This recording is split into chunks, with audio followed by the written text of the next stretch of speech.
Bonjour à vous tous. Voici la première série de vidéos. À quoi qu'elle sert cette première série de vidéos-là? À vous, bien sûr. Dans la croissance, dans le cheminement personnel, dans s'intérioriser, dans reconnecter graduellement avec nous. Bon, effectivement, dans un changement personnel, ça ne se fait pas du jour au lendemain. Donc, j'ai décidé de vous partager 10 vidéos qui vont vous outiller pour mieux vous sentir. Bon, soyez indulgents avec vous, là, un changement personnel, ça ne se fait pas comme ça. Mais j'ai envie de vous partager quand même certains outils que j'ai mis en pratique et que j'enseigne aussi en consultation et même parfois en formation, parce que pour aller développer au niveau du cœur énergétique, il faut avoir réglé plusieurs choses à l'intérieur de soi.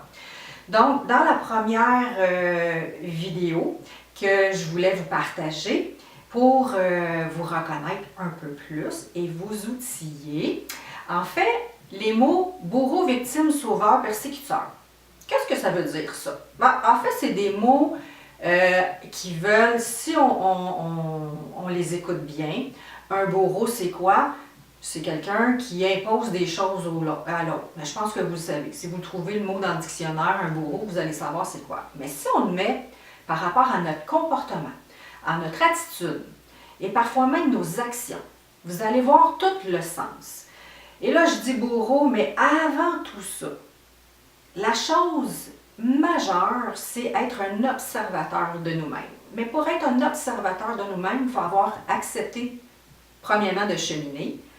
Mais quand on n'est pas habitué d'être un observateur de ses comportements, ça prend quand même une certaine flexibilité de non-jugement sur soi, d'observer nos comportements pour ensuite vouloir modifier des choses.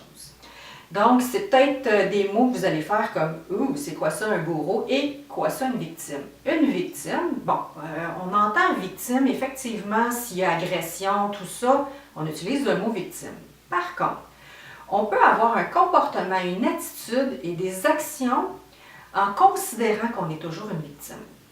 Si un jour on arrête d'être un bourreau, d'être une victime, c'est-à-dire que là, on regarde nos comportements et une victime va faire toujours comme « Ah non, c'est la faute de l'autre.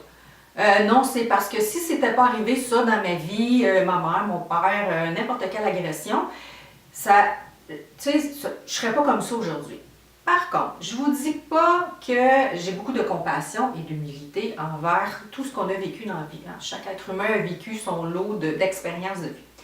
Pourquoi pas se servir de ces expériences-là pour aller beaucoup plus loin dans la vie? C'est-à-dire qu'une victime va toujours penser que c'est la faute des autres. Va jamais prendre la capacité de sa responsabilité. Fait que la journée qu'on devient observateur de ses comportements, et c'est très subtil des fois, parce que des fois c'est vraiment caché profondément à l'intérieur de nous, donc c'est dans l'inconscient. Par contre, si on décide d'être conscient un jour, c'est le premier pas. Le premier pas à vouloir être bien dans sa vie, mais le deuxième pas, être observateur de ses comportements. Donc, allez voir vos actions. Vos actions sont teintées de quoi? Sous-jacent à des choses, d'agissement comme un sauveur peut-être. Un sauveur veut toujours sauver les autres, mais parfois, il faut regarder à l'intérieur pourquoi on a besoin de sauver les autres. Et ce pourquoi-là, des fois, c'est à cause d'une blessure majeure qui fait que j'ai besoin toujours de sauver les autres, pour exemple, me valoriser.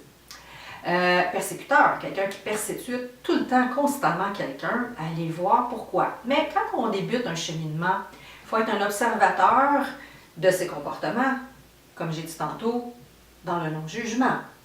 Est-ce que les exigences sont fondées quand j'exige à quelqu'un d'être comme ci, comme ça? Au niveau de la planète Terre, il y a beaucoup des comportements qui sont préprogrammés à l'intérieur de nous. Donc, la société a fait un beau petit barème d'exigences de vie. Moi, je vous dis aujourd'hui, changeons les concepts. Emmenons une nouvelle façon d'être à l'intérieur. Donc, le premier vidéo comporte à regarder si vous agissez en bourreau, en victime, en sauveur, en persécuteur. Donc, on va comme faire un premier élément. Si vous avez un beau petit livre, là, ou allez en acheter un, commencez par ça. Mettez dans une semaine faites l'analyse de vos comportements. Comment j'ai agi avec telle personne ou comment j'ai agi aujourd'hui. En fait, votre petite cloche là, qui pourrait vous aider, c'est chaque fois que je ne me sens pas bien à l'intérieur, je vais aller regarder si j'ai fait un des 4 que je vous ai dit tantôt. Bourreau, victime, persécuteur, sauveur. C'était quoi mon attitude, mes comportements. Bon, il y a d'autres vidéos qui vont vous aider aussi à aller mettre des mots là-dessus. Il y a des outils que je vais vous donner pour vous outiller, mais c'en est un. Et il est quand même majeur parce que je vous demande 2 choses aujourd'hui.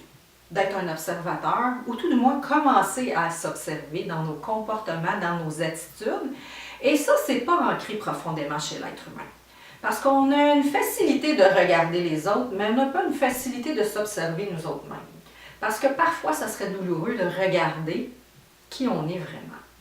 Mais pour un jour s'accepter soi-même, on doit tout d'abord regarder nos forces et nos faiblesses.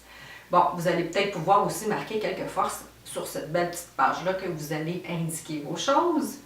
Mais tout du moins, vous allez faire un commencement de processus d'intériorisation. C'en est un processus. Aujourd'hui, je vous dirais amour. Le mot amour a été vraiment peut-être banalisé, mais le mot amour pourrait être un amour pur, un amour sans attente. On est beaucoup habitué dans l'amour conditionnel. L'amour conditionnel est vraiment, si tu n'as pas cette attitude-là comme il faut, comme moi je pense que tu devrais être, je ne t'aime pas. Et on pourrait le mettre très largement au niveau de la planète. Il y a beaucoup de comportements face à l'amour qui est pas tout à fait un amour qui vient de notre intérieur, mais vraiment, comme j'ai dit, dans la condition. À condition que tu sois comme ça, je vais t'aimer.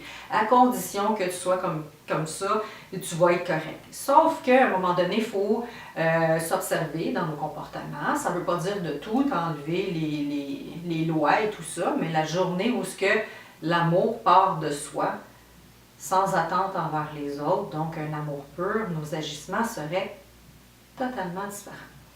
Je vous souhaite une bonne semaine. Une bonne semaine avant le prochain vidéo. Fait que c'est un 10 semaines d'enclencher pour vous.